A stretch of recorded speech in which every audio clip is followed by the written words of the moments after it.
ನಮಸ್ಕಾರ ಸ್ನೇಹಿತರೆ, ಆರಾಧ್ಯ ಲೋಕ ಯೂಟ್ಯೂಬ್ ಚಾನಲ್ಗೆ ನಿಮ್ಮೆಲ್ಲರಿಗೂ ಸ್ವಾಗತ ಸುಸ್ವಾಗತ. ಇನ್ನೇನು ವರಮಹಾಲಕ್ಷ್ಮಿ ಹಬ್ಬ ಬರ್ತಾ ಇದೆ. ಇದೇ ತಿಂಗಳು ಆಗಸ್ಟ್ 21ನೇ ತಾರೀಕು ವರಮಹಾಲಕ್ಷ್ಮಿ ಹಬ್ಬವೂ ಇದೆ. ಮಹಾಲಕ್ಷ್ಮಿ ಹಬ್ಬ ಅಂದರೆ ನಮ್ಮ ಹೆಣ್ಣುಮಕ್ಕಳಿಗಂತೂ ತುಂಬ ಇಷ್ಟ, ಭಕ್ತಿ ಶ್ರದ್ಧೆಯಿಂದ ಮಾಡ್ತಾರೆ. ಬನ್ನಿ ಈ ವಿಡಿಯೋ ಸ್ಟಾರ್ಟ್ ಮಾಡೋಣ. ಸ್ನೇಹಿತರೆ, ಇನ್ನು ಯಾರೆಲ್ಲ ಸಬ್ಸ್ಕ್ರೈಬ್ ಮಾಡ್ಕೊಳ್ಳದೆ ಹಾಗೆ ನೋಡ್ತಿದ್ರೆ ದಯವಿಟ್ಟು ಒಂದು ಸಬ್ಸ್ಕ್ರೈಬ್ ಮಾಡ್ಕೊಳ್ಳಿ. ಹಾಗೆ ನಿಮ್ಮ ಫ್ಯಾಮಿಲಿ ಆ್ಯಂಡ್ ಫ್ರೆಂಡ್ಸ್ಗೆಲ್ಲ ಶೇರ್ ಮಾಡಿ. ಹಾಗೆ ಪಕ್ಕದಲ್ಲಿರೋ ಬೆಲ್ ಬಟನನ್ನು ಒತ್ತಿದರೆ ನಾನು ಹಾಕೋ ವಿಡಿಯೋಗಳೆಲ್ಲ ನಿಮಗೆ ನೋಟಿಫಿಕೇಷನ್ ರೂಪದಲ್ಲಿ ಬಂದು ತಲುಪುತ್ತವೆ. ಸ್ನೇಹಿತರೆ, ಬನ್ನಿ ತಡ ಮಾಡೋದು ಬೇಡ, ಸ್ಟಾರ್ಟ್ ಮಾಡಿಬಿಡೋಣ.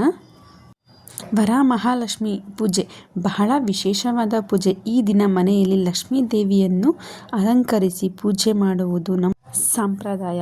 ಈ ಹಬ್ಬದ ದಿನ ಕೆಲವು ತಪ್ಪುಗಳನ್ನು ಮಾಡಬಾರದು ಸ್ನೇಹಿತರೆ, ಏಕೆಂದರೆ ಅಂತಹ ತಪ್ಪುಗಳನ್ನು ಮಾಡಿದರೆ ಲಕ್ಷ್ಮೀ ದೇವಿ ಕೋಪಕ್ಕೆ ಗುರಿಯಾಗುತ್ತೇವೆ.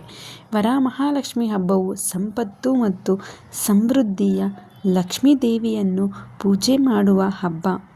ಈ ದಿನ ಮಹಿಳೆಯರು, ವಿಶೇಷವಾಗಿ ಮದುವೆಯಾದ ಮಹಿಳೆಯರು, ಕಳಶವನ್ನು ಇಟ್ಟು ಅದನ್ನು ಲಕ್ಷ್ಮೀ ದೇವಿಯಂತೆ ಅಲಂಕರಿಸಿ ಪೂಜೆ ಮಾಡುತ್ತೇವೆ.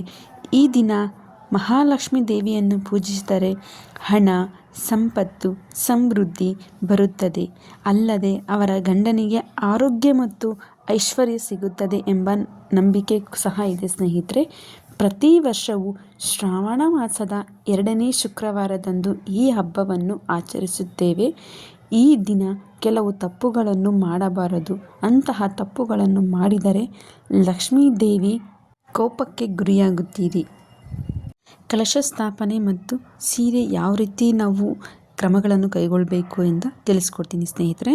ಕಳಶ ಇಟ್ಟು ಅದರ ಮೇಲೆ ತೆಂಗಿನಕಾಯಿ ಮತ್ತು ಲಕ್ಷ್ಮೀ ದೇವಿಯ ಮುಖವಾಡವನ್ನು ಇಟ್ಟೇ ಪೂಜೆ ಮಾಡಬೇಕು ಎಂದು ಇಲ್ಲ ಸ್ನೇಹಿತರೆ. ಸ್ವಚ್ಛವಾದ ಸ್ಥಳ, ನಾವು ಮನಸ್ಸಲ್ಲಿ ಯಾವುದೇ ರೀತಿ ಕಲ್ಮಶ ಇಲ್ಲದೆ ನಾವು ಭಕ್ತಿಯಿಂದ ಪೂಜೆ ಮಾಡಿದ್ರೆ ಸಾಕು ಸ್ನೇಹಿತರೆ. ಇದಲ್ಲದೆ ದೇವಿ ಪೂಜೆಗಾಗಿ ಅಥವಾ ದೇವಿ ಅಲಂಕಾರ ಮಾಡಲು ನಾವು ತಂದ ಸೀರೆಯನ್ನು ನಾವು ಮೈ ಮೇಲೆ ಹಾಕಿಕೊಂಡು ನೋಡಬಾರದು, ಅದು ತಪ್ಪು ಸ್ನೇಹಿತರೆ. ನಾವು ಧರಿಸಿದ ನಂತರ ಆ ಸೀರೆಯನ್ನು ತಾಯಿಗೆ ಅರ್ಪಿಸಿದರೆ ಅದು ಶುದ್ಧತೆಯನ್ನು ಕಳೆದುಕೊಳ್ಳುತ್ತದೆ. ಅಂದರೆ ನಾವು ಒಂದು ಸೀರೆ ತಂದಿರ್ತೀವಿ, ಅದನ್ನು ದೇವರಿಗೆ ಈ ರೀತಿ ಉಡಿಸ್ಬೋದು, ಆ ರೀತಿ ಉಡಿಸ್ಬೋದು ಅಂದ್ಬಿಟ್ಟು ನಾವು ಮೇಲೆ ಹಾಕ್ಕೊಂಡು ನೋಡಬಾರ್ದು ಸ್ನೇಹಿತರೆ. ನಾವು ಹೇಗೆ ತಂದಿರ್ತೀವೋ ಅದೇ ಇದರಿಂದನೇ ನಾವು ದೇವರಿಗೆ ಉಡಿಸ್ಬೇಕಾಗತ್ತೆ. ತಾಳಿ ಬಗ್ಗೆ ಎಚ್ಚರಿಕೆ. ಕಳಸಕ್ಕೆ ಅಲಂಕಾರ ಮಾಡುವಾಗ ನಾವು ತಾಳಿ ಅಥವಾ ಮಂಗಲಸೂತ್ರವನ್ನು ಹಾಕಿ ಅಲಂಕರಿಸುತ್ತೇವೆ, ಏಕೆಂದರೆ ಆ ಕಳಶ ಕೇವಲ ಕಳಶವಲ್ಲ, ಅದು ಲಕ್ಷ್ಮೀ ದೇವಿಯ ಸ್ವರೂಪ. ಲಕ್ಷ್ಮೀ ದೇವಿ ಸುಮಂಗಲಿ, ಆದ್ದರಿಂದ ತಾಳಿ ಹಾಕಿ ಪೂಜಿಸುವುದು ತುಂಬ ಒಳ್ಳೆಯದು ಸ್ನೇಹಿತರೆ.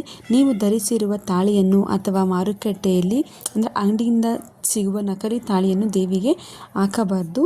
ಬದಲಾಗಿ ಅರಿಶಿಣದ ದಾರಕ್ಕೆ ಅರಿಶಿನ ಕೊಂಬನ್ನು ಕಟ್ಟಿ ಅದನ್ನೇ ತಾಳಿಯಾಗಿ ಕಳಶಕ್ಕೆ ಹಾಕಬಹುದು ಸ್ನೇಹಿತರೆ. ಈ ರೀತಿ ತಾಳಿಯನ್ನು ಅರಿಶಿನ ಕೊಂಬಿಂದ ಕಟ್ಟಿ ಅದನ್ನು ಹಾಕಿ ದೇವಿಗೆ ಪೂಜೆಯನ್ನು ಮಾಡಬಹುದು.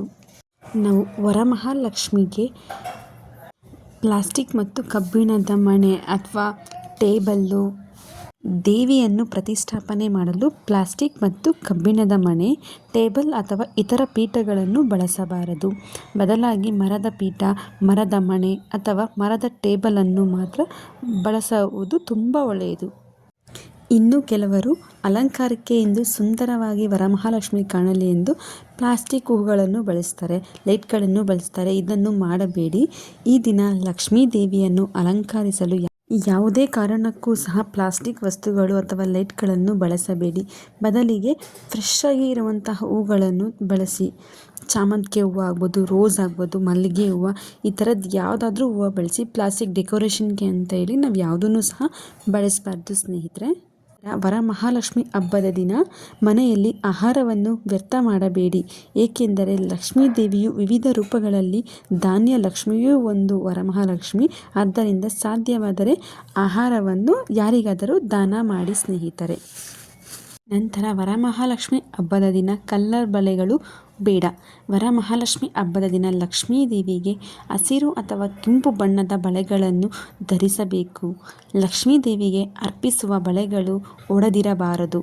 ಪೂಜೆಯಲ್ಲಿ ಕಪ್ಪು ಅಥವಾ ನೀಲಿ, ಬಿಳಿ ಅಥವಾ ಬೂದು ಬಣ್ಣದ ಬಳೆಗಳನ್ನು ಅಪ್ಪಿತಪ್ಪಿಯೂ ಇಡಬಾರದು.